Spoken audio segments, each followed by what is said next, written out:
Hello friends. So in our previous lesson we learned words, emotions, vocabulary, right? So in this lesson again we are going to learn more words which is related to emotions so that you can express your feelings, your what you feel in a proper manner. So continue with that.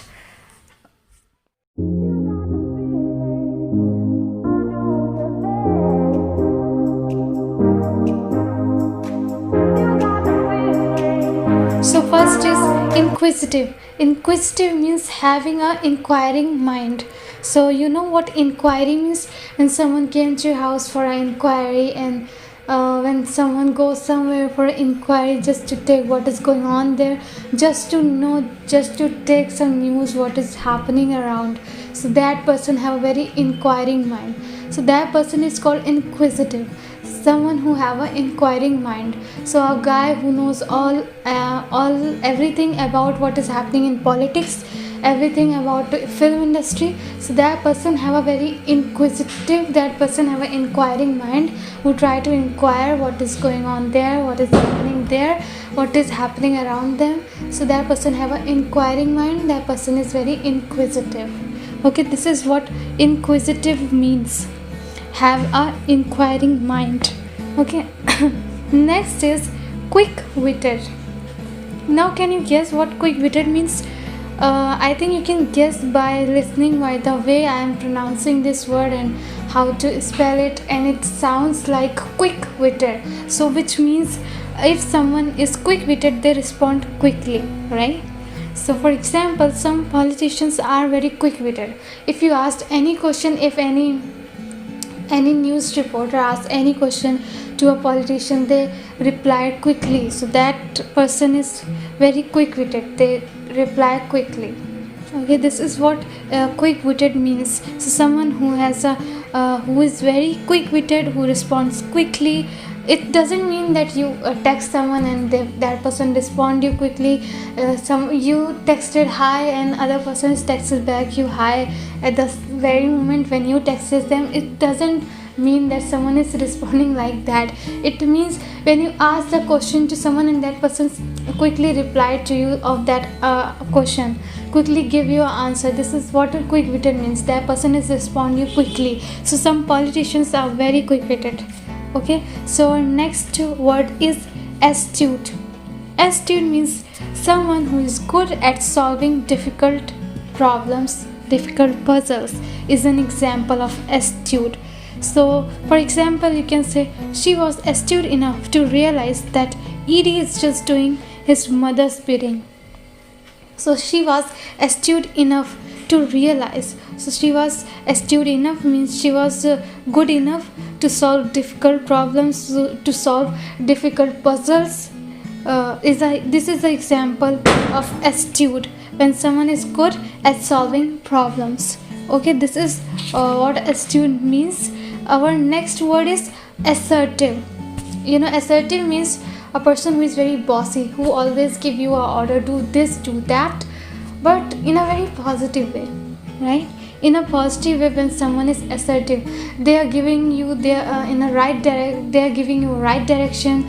They are telling you to go in a right path. They are direct you to go here and here. Maybe a lot of times when students are learning, their parents are assertive, they are bossy but in a positive way, so that their children, their kids can become something in future, can do something better in their life. So they are assertive, they are bossy, they direct their kids, they direct their children to go in this way, to do this, do that, but in a positive way, so that they can do something good, right? This is what assertive means, someone who is bossy in a positive manner.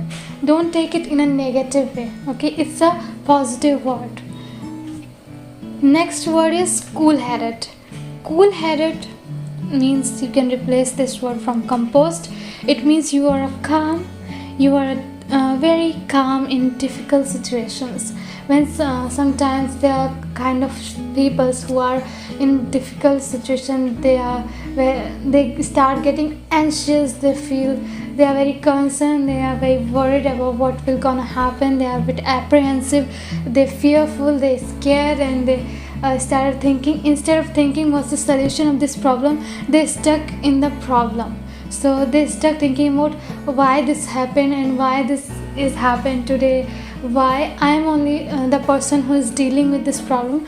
So that person who is getting very anxious in difficult problems, that person is a opposite of a cool-headed person.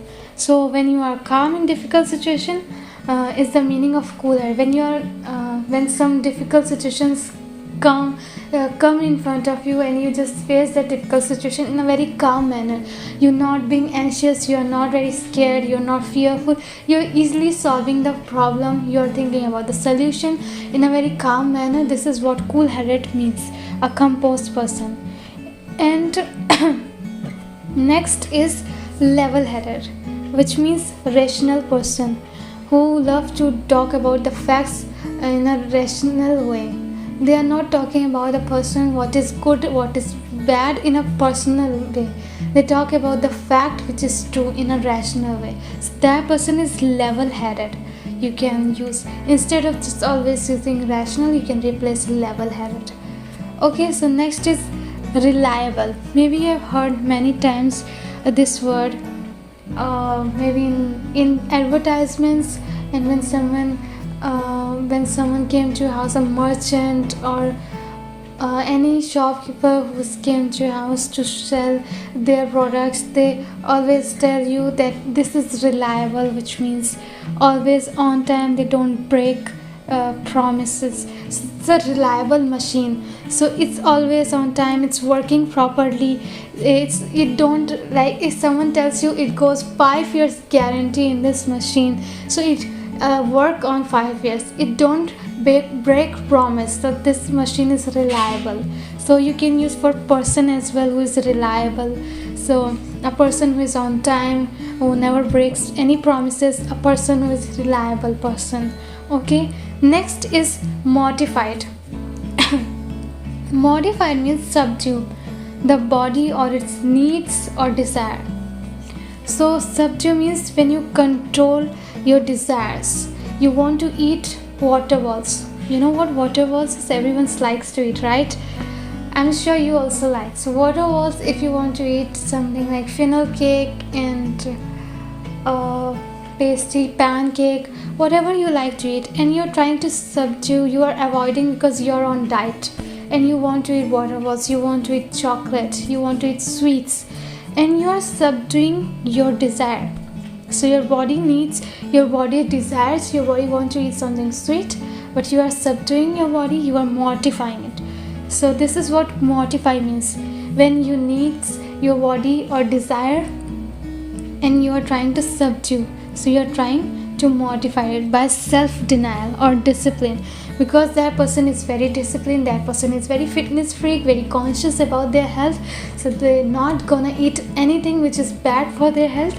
So they are trying to mortify eating anything related to fast food, related to spicy. So they are always eating diet food like salad and green vegetables, juice, fruits. They all are eating this kind of stuff while they are in diet. So this is what mortify means. When you desire something, your body needs, your body desires something, but you're trying to stop, you're trying to control yourself, not because someone is suggesting you, just because you wanted to control on it. So by yourself, you're self-denying, you are self-denying to eat water balls, you're self-denying to eat rasa, you're self-denying to eat McDonald's. So this is what mortify means. So return to heaven by mortifying the flesh. Lot of people who are non-vegetarian, they try to control themselves not to eat non-vegetarian, but sometimes they can control on themselves and they started eating non-veg. So this is what they have, a lack of mortifyness, they have a lack of subdueness.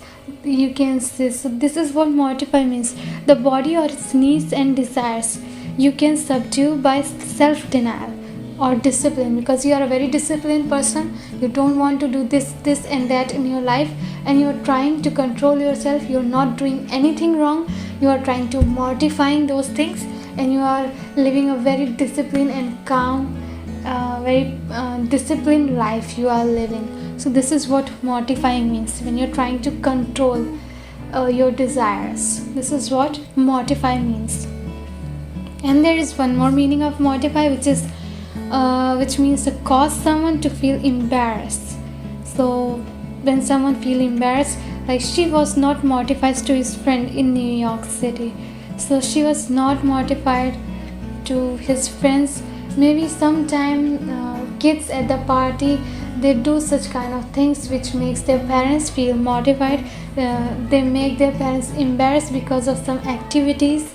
They break some glass, they break a vase, they break a flower pot, and they make their parents feel embarrassed. So they make their parents feel mortified. So mortified also means cause someone to feel embarrassed. So always people most of the time using embarrassed, so replace the word embarrassed and start using mortifying. It's a new word. It's not a new, but it's not very common, so you can use, and embarrass is very common word, so you can replace the word embarrass from the word mortify. This is it for today. We will see more words related to emotions in an adequate way. So we will see more words and vocabulary in next lesson. Until then, take care. Bye bye. Have a nice day. Bye bye. Love you all.